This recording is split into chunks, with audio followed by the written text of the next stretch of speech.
and we thought we were going to expose a little bit of government corruption. Little did we think that the government would expose more corruption than we ever could have.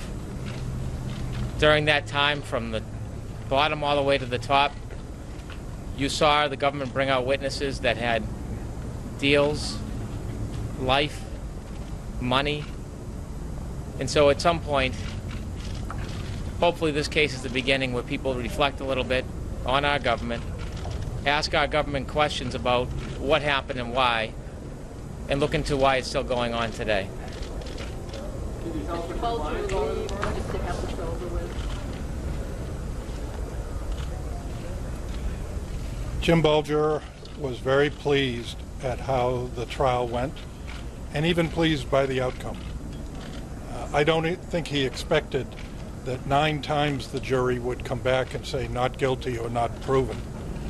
It was important to him that the government corruption be exposed, and important to him that people see firsthand the deals that the government was able to make with certain people.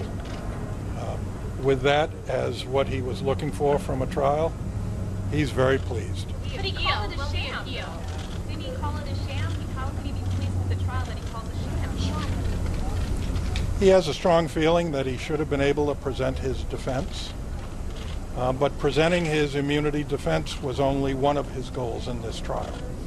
It's rare that you can achieve all of your goals, and so the fact that he was able to highlight the corruption that he was in the middle of, as well as the corrupt, obscene deals made with certain witnesses, should be something that informs all the citizens about what happens behind the scenes in a federal prosecution. There was no finding in the killing of Deborah Davis, no finding.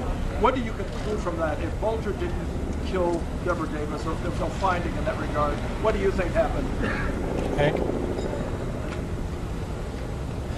Jay Carney and I were very pleased at the diligence of the jury, how they paid such attention throughout the trial, even some of the parts of the trial that were difficult and sometimes even boring. The amount of time they spent reflecting in deliberation shows that this jury was the best group of people to ultimately make the decision regarding the verdict. The government pinned their hopes on these predicate offenses, in many cases, upon witnesses who we thought had an absolute lack of credibility, an extraordinary motive to lie, and were not guides that a reasonable person could follow to help find a conviction.